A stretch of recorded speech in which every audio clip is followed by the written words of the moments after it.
नमस्कार. आज आपण 9व्या श्लोकाचा अर्थ जाणून घेणार आहोत. श्लोक 9.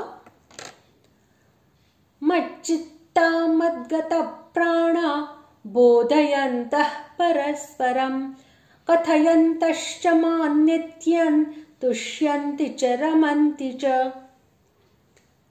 श्लोकाचा अर्थ: निरंतर माझ्यात मन लावणारे आणि माझ्यातच प्राणांना अर्पण करणारे माझे भक्तजन माझ्या भक्तीच्या चर्चेने परस्परात माझ्या प्रभावाचा बोध करीत, तसेच गुण व प्रभावासह माझे कीर्तन करीत निरंतर संतुष्ट होतात आणि मज वासुदेवातच नेहमी रममाण होत असतात. भगवंतालाच आपला परमप्रेमी, परमसुहृद, परम आत्मीय, परमगती व परमप्रिय समजल्याने ज्यांचे चित्त अनन्य भावाने भगवंतामध्ये लागलेले आहे, भगवंताशिवाय कोणत्याही गोष्टीमध्ये ज्यांना प्रेम, आसक्ती किंवा रमणीय बुद्धी नाही, जे नेहमीच भगवंताचे नाम, गुण, प्रभाव, लीला आणि स्वरूप यांचे चिंतन करीत राहतात आणि जे शास्त्रविधीप्रमाणे कर्म करताना, उठता बसता, झोपता जागता, चालता फिरता, खाता पिता, व्यवहार कालामध्ये व ध्यान कालामध्ये कधी क्षणभरही भगवंताला विसरत नाहीत, अशा नित्य निरंतर चिंतन करणाऱ्या भक्तांसाठीच भगवंताने येथे मच्चित्ता या विशेषणाचा प्रयोग केलेला आहे. ज्यांचे जीवन आणि इंद्रियांच्या सर्व क्रिया फक्त भगवंतांसाठीच आहेत, ज्यांना क्षणभरही भगवंताचा विरह असह्य होतो, जे भगवंतासाठीच प्राण धारण करतात, खाणे पिणे, चालणे फिरणे, झोपणे जागणे इत्यादी ज्या क्रिया आहेत, या सर्व क्रियांबद्दल ज्यांना स्वतःचे काहीही प्रयोजन उरलेले नसते, जे सर्व काही भगवंतासाठीच करतात, त्यांच्यासाठीच भगवंताने मद्गतः प्राणा याचा प्रयोग केला आहे. भगवंताबद्दल श्रद्धा भक्ती बाळगणारे प्रेमी भक्त आपापल्या अनुभवाप्रमाणेच भगवंतांचे गुण, प्रभाव, तत्व, लीला, महात्म्य, रहस्य हे नाना प्रकारच्या युक्तीने परस्परांना समजावून सांगण्याचा प्रयत्न करतात. हे म्हणजेच परस्पर भगवंतांचा बोध करणे व करविणे होय. त्या भक्तांना भगवत भाव असणारे, भगवत रुची असणारे जेव्हा भेटतात, तेव्हा त्यांच्यात भगवत संबंधी चर्चा होते. मग ते परस्परात एक दुसऱ्याला भगवंतांचे तत्व, रहस्य, गुण, प्रभाव इत्यादी जाणवून देतात. तेव्हा एक विलक्षण सत्संग होत असतो. जेव्हा ते आपसात भावपूर्वक चर्चा करतात, तेव्हा त्यांच्या अंतःकरणात भगवत संबंधी विलक्षण भाव आपोआप येऊ लागतात. जसे दिव्याच्या खाली अंधार असतो, परंतु दोन दिवे एक दुसऱ्यासमोर जर ठेवले तर त्या दोन्ही दिव्याच्या खालचा अंधार नाहीसा होतो.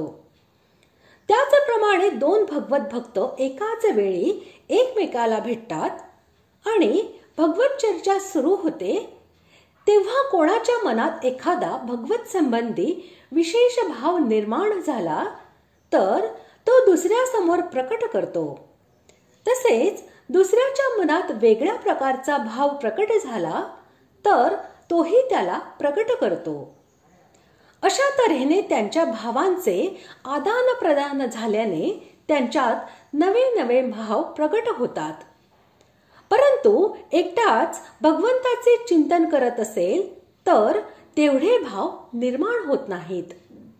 समजा एखादा भाव जरी प्रकट झाला तरी तो त्याच्या ठिकाणीच राहतो, त्याचे आदान प्रदान होत नाही.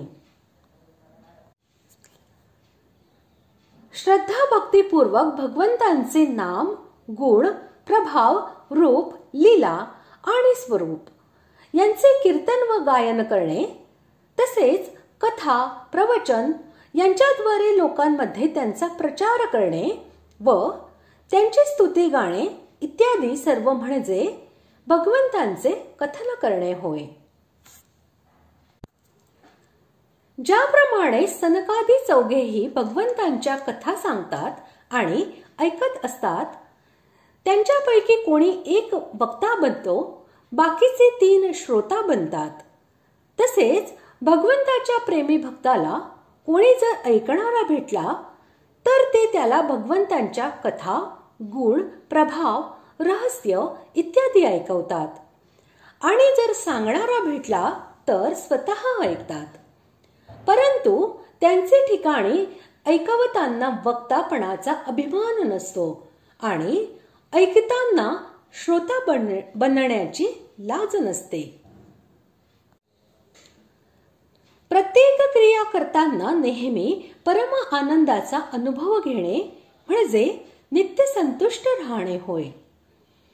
अशा प्रकारे संतुष्ट राहणाऱ्या भक्ताची शांती, आनंद व संतोष यांचे कारण फक्त भगवंतांचे नाम, गुण, प्रभाव, लीला आणि स्वरूप इत्यादींचे श्रवण, मनन व कीर्तन तसेच पठण, पाठण इत्यादी असते. सांसारिक वस्तूंशी त्याचा आनंद व संतोष यांचा काहीही संबंध राहत नाही.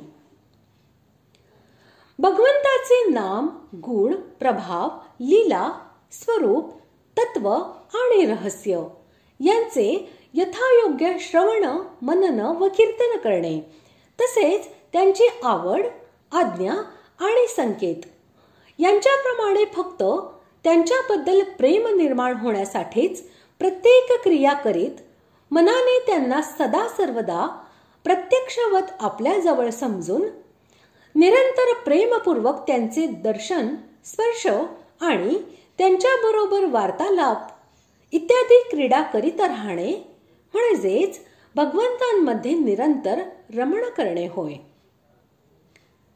अशा प्रकारे आज आपण 9व्या श्लोकाचा अर्थ जाणून घेतला. पुढील भागात आपण 10व्या श्लोकाचा अर्थ जाणून घेणार आहोत. धन्यवाद.